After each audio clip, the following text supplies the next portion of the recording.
Hello, our dear students. Welcome to I-Fal. My name is Teacher Nikki, and welcome to our video lesson.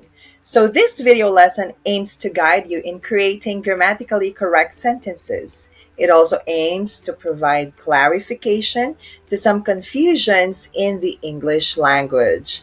I am very much excited to give you another lesson today. So, without further ado, let's go ahead and start the class. I hope you enjoy it. Let's go. So, for today's lesson, let's go ahead and talk about relative clauses even better or even more. Okay, so with clauses with who, that, and which. Okay, so let's dig deeper on understanding how we create relative clauses using who, that, and which. Okay, so a clause is part of a sentence.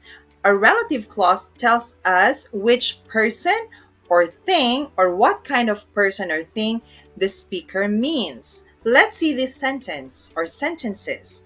Last week we had a party and a lot of people came. Everybody enjoyed it. So we say, everybody who came to the party enjoyed it. So in this case, we're actually telling more information about everybody or the people, okay, who enjoyed the party. All right. So now, so the woman who lives next door to me, okay? So who lives next door adds information to the woman. People who complain all the time. So, who complain all the time tells us what kind of people we are talking about. So, that's how we use relative clauses. Now, we use who in a relative clause for people, okay? Especially subject, okay?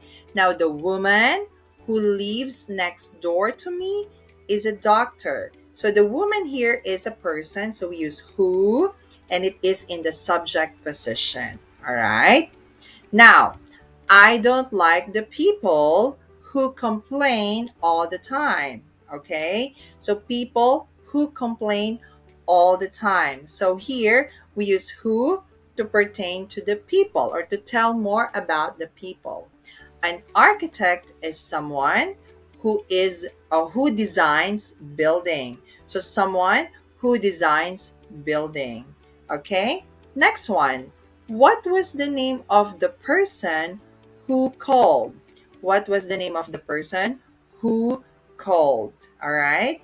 Next, do you know anyone who wants to buy a car? So, who for person pertaining anyone telling more information who wants to buy a car. Now, we also use that for people, but not which. The woman that lives next door to me is a doctor. So it means we're pertaining to the woman and we're giving more important information about this woman.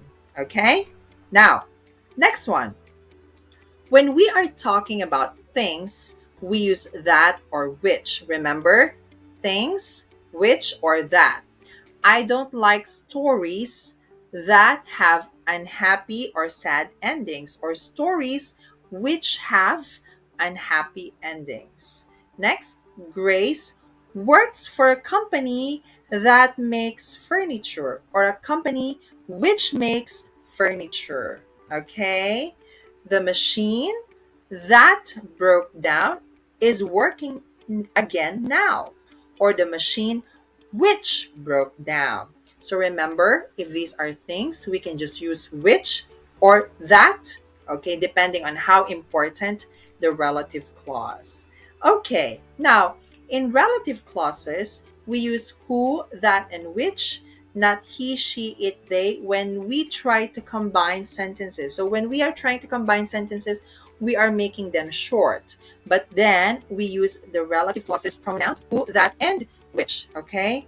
Example, I met a Canadian woman at the party.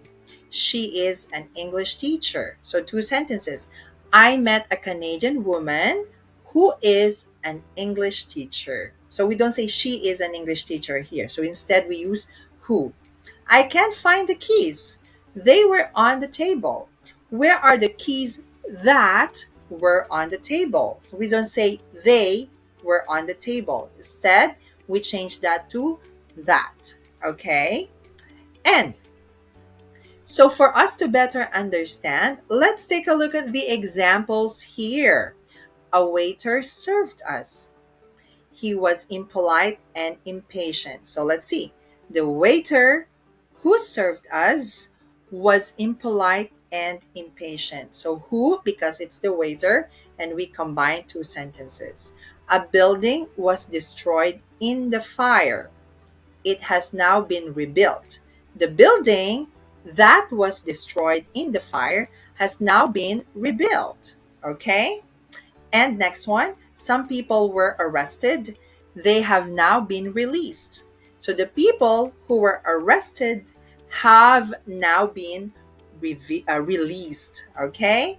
And the last sentence, a bus goes to the airport. It runs every half hour. So the bus that goes to the airport runs every half hour. So these are just some of our example sentences that I want you to take a look at and understand, to understand more on the relative clauses using who for people, which for things, and that for people and things. So we will talk about that more. Okay?